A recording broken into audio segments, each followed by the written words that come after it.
Assalamualaikum warahmatullahi wabarakatuh.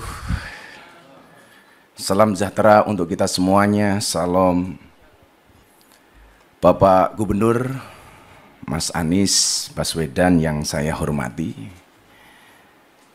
Sekjen PBNU, mentor saya, jajaran Forkombinda, dan terlebih kepada sahabat saya pendeta muda Bro Johan Sunarto.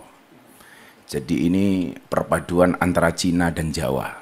Kalau Sunarto itu pasti Jawa. Serta semua jemaat yang hadir yang berbahagia.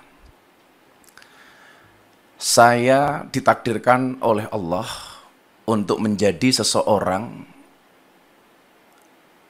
yang benar-benar harus memahami makna kebinekaan.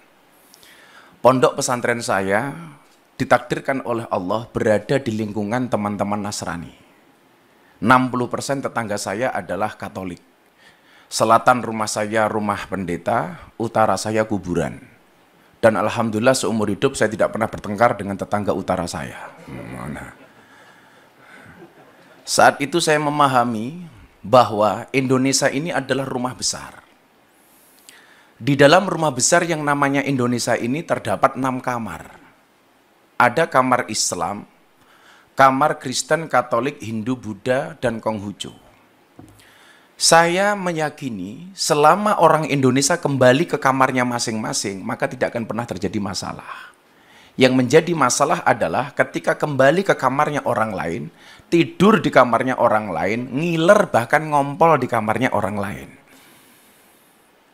Maka begitu indahnya Indonesia menata kerukunan ini dengan luar biasa ketika kemudian menerbitkan identitas kita masing-masing. Anda yang beragama Islam dengan KTP Islam. Maka dulu Mas Anies ada usulan kolom agama dalam KTP dihapus saja. Karena dianggap ini awal dari diskriminasi. Justru saya sebaliknya. Menurut saya kolom agama dalam KTP tetap harus dipertahankan. Anda sebagai umat Kristiani berbanggalah dengan KTP-mu, dengan Kristianinya. Anda yang beragama Islam berbanggalah dengan KTP-mu yang beragama Islam. Maka saya menolak tegas kalau kolom agama dalam KTP dihapus. Tapi kalau yang dihapus kolom kawin atau belum kawin, saya setuju. Jadi kan bujang terus Pak. Pak Kapolres setuju ini pasti ini. Tapi juga kemudian ada yang memahami toleransi secara kebablasan. Saya kasih contoh misalnya, ada orang yang mengatakan semua agama itu benar titik. Saya pikir kalimat ini tepat tapi kurang lengkap. Bagi saya yang benar adalah semua agama itu benar bagi penganutnya. Kenapa harus tambahkan penganutnya? Kalau semua agama itu benar titik, saya khawatir nanti pendeta Johan tiap hari ganti agama. Ini kan. Kenapa? Karena dengan gampangnya kita meremehkan, toh semuanya benar kok. Maka kalimat yang menurut saya diksi yang paling tepat adalah semua agama itu benar bagi penganutnya. Bagi pendeta Johan harus mengatakan bahwa agama yang saya yakini adalah yang paling benar. Tetapi bukan berarti kita diperbolehkan untuk menyalahkan agama orang lain. Makanya kemudian di dalam surat Al-An'am, dalam Al-Quran, Allah Subhanahu wa Ta'ala berfirman, dan janganlah kamu memaki sesembahan selain Allah, karena mereka nanti akan memaki Allah dengan melampaui batas tanpa pengetahuan. Sederhananya adalah, kalau kamu tidak mau agamamu dihina oleh orang lain, maka jangan pernah kamu menghina agama orang lain. Bahkan Rasulullah pernah mengatakan, mau nggak orang tua kamu dihina? Mana mungkin, wahai Rasul, kami menghina orang tua kami. Apa jawaban Rasulullah? Kalau kamu tidak mau orang tua kamu dihina oleh orang lain, maka jangan sekali-kali kamu menghina orang tua orang lain. Maka saya selalu sampaikan, kalau orang Indonesia tidak bisa akur gara-gara beda agama, kalah dengan burung. Burung itu punya agama tapi bisa akur. Agamanya burung itu ada 2 Mas Anies. Kalau enggak Kristen, Islam. Burung Kristen buktinya ada burung gereja. Burung Islam ada burung namanya emprit kaji. Emprit kaji itu burung emprit yang kepalanya putih. Itu namanya emprit kaji. Tapi kalau ikan, Pak Kapolres, agamanya pasti Katolik. Buktinya yang paling besar namanya paus. Nah, gitulah kira-kira. Bahkan burung gereja itu sering tinggal di masjid. Karena saya dulu ketika di pondok, saya sering makan burung gereja. Burung gereja tinggalnya di masjid. Nggak ada tulisan burung gereja dilarang masuk, itu nggak ada, Pak. Maka inilah saya pikir indahnya Indonesia. Yang kemudian semua kebebasan di dalam beragama dengan menjaga toleransinya yang tertuang di dalam Pancasila dengan Bhinneka Tunggal Ikanya. Maka sekali lagi, kalau kemudian kita bisa kembali ke kamarnya masing-masing, tidak akan terjadi masalah. Ingat Bapak Ibu, saya mencatat, toleransi menjadi sulit ketika orang lupa bahwa beragama itu untuk mengatur diri sendiri, bukan mengatur orang lain. Banyak orang beragama yang bahkan belum menggenapi pelaksanaan nilai agama untuk dirinya sendiri, tapi sibuk ngurusi perilaku orang lain. Tentunya ini kurang dibenarkan. Maka begitu indahnya hubungan saya dengan kawan-kawan Nasrani di pondok saya sampaikan barangkali Mas Anies, di tempat saya itu kalau ada orang Nasrani meninggal, mereka sembahyangan untuk mendoakan almarhum. Kita yang Muslim datang Mas, di belakang. Kita nungguin, begitu nanti jatahnya makan, kita makan bareng. Ketika ada orang Islam meninggal dunia, kita tahlilan, teman-teman jemaat gereja nunggu di belakang. Ketika jatahnya makan-makan, kita makan bareng. Akidahnya tetap masing-masing, tetapi muamalahnya bisa kita lakukan bareng-bareng. Kalau Idul Fitri seperti ini, kawan-kawan saya Nasrani masak Pak. Hasil masakannya dibagi ke semua warga kampung, baik yang beragama Islam maupun yang beragama Nasrani. Begitu Natal tiba, kawan-kawan Islam gantian yang masak, dibagi ke seluruh kampung.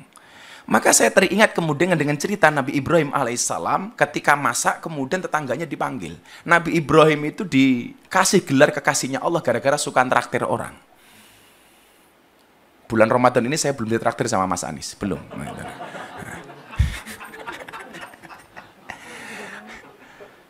Nah, ketika makanan itu sudah ready sedia, Nabi Ibrahim memanggil seluruh tetangganya. Lucunya saat itu Nabi Ibrahim, ketika orang itu mau makan, ditanya dulu. Kamu nyembah siapa? Sesembahan kita sama Ibrahim, yuk kamu makan. Kamu nyembah siapa? Sesembahan kita sama Ibrahim, yuk kita makan. Sampai satu ketika, ada miss. Nabi Ibrahim bertanya, kamu nyembah siapa? Sorry Ibrahim, sesembahan kita beda. Aku menyembah yang lain, kamu menyembah Tuhanmu. Jawaban Ibrahim saat itu adalah, sorry kamu gak usah makan dulu. Kenapa? Sesembahan kita beda. Saat itu kemudian Nabi Ibrahim langsung ditegur oleh Allah. Ibrahim, kenapa dia nggak dikasih makan? Tuhan, sesembahan dia beda dengan sesembahanku. Apa jawaban Allah saat itu? Ibrahim, orang yang nyembah aku dan tidak nyembah aku, semuanya adalah hambaku. Yang nyembah aku kasih rizki. Yang tidak menyembah aku kasih rizki. Lah kamu loh Ibrahim, ngasih makan sekali kok kebanyakan syarat. Akhirnya orang itu dipanggil oleh Ibrahim, kemudian dikasih makan. Begitu indahnya kemudian Tuhan mengajarkan kepada kita kepada toleransi. Maka kemudian konsepnya adalah, dalam bahasa agama Islam, famang sya'afal yu'min, famang sya'afal yakfur. Anda mau beriman, berimanlah. Enggak ya urusan kamu. Di dalam toleransi, sebagaimana ayat yang kita pahami, lakum dinukum waliyatin. Untukmu agamamu dan untukku agamaku. Pak Johan, satu saat Anda datang ke pondok saya. Kalau saya pengajian di pondok, Pak, yang datang 10.000 sampai 15.000. Itu artinya apa? Saya harus menyiapkan konsumsi 15.000 untuk jamaah. Dan bapak-bapak jemaat tahu, siapakah yang membantu istri saya untuk masak? Kawan-kawan Nasrani. Siapakah yang bantu parkir? Muda-mudi Katolik. Maka kemudian banyak pejabat yang datang ke tempat saya, kecuali satu, Mas Anies, kepending waktu itu. Maka yang lucu adalah ketika teman saya pendeta di Jogja, Gus, di depan pondok ada kolam ya? Ada bro, kenapa? Boleh nggak saya mancing? Oh boleh.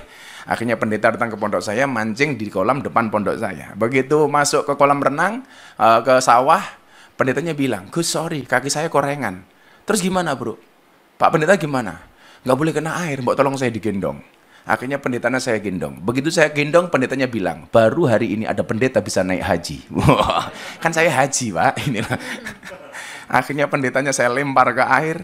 Biur, pendetanya protes. Gus, kenapa saya dilempar ke air? Sorry pendeta, baru hari ini ada pendeta dibaptis sama Pak Haji. Saya bilang gitu. Begitu indahnya Indonesia ketika kemudian kita saling menghormati. Saya meyakini akidah memang tidak bisa kita campur. Tetapi ketika persoalan kebangsaan, persoalan kenegaraan, kita punya visi yang sama. Dengan berideologikan Pancasila, inilah konsep yang dibuat oleh founding fathers kita. Barangkali untuk mengakhiri ini, Pak Gubernur, Pak Pendeta, dan semuanya, saya sampaikan, di saat aku menggenggam tasbihku, dan kamu menggenggam salibmu, di saat aku beribadah ke Istiqlal, namun engkau ke katedral. Di saat bioku tertulis Allah Subhanahu wa Ta'ala dan biomu tertulis Yesus Kristus. Di saat aku mengucap Assalamualaikum dan kamu mengucap Salam. Di saat aku mengeja Al-Quran dan kamu mengeja Alkitabmu. Kita berbeda saat memanggil nama Tuhan. Tentang aku yang menengadakan tangan dan kau yang melipatkan tangan saat berdoa. Aku, kamu, kita. Bukan istiqlal dan katedral yang ditakdirkan berdiri berhadapan dengan perbedaan namun tetap harmonis. Andai saja mereka memiliki nyawa, apa tidak mungkin mereka saling mencintai dan menghormati antara satu dan yang lainnya. Terima kasih. Salam. Assalamualaikum warahmatullahi wabarakatuh.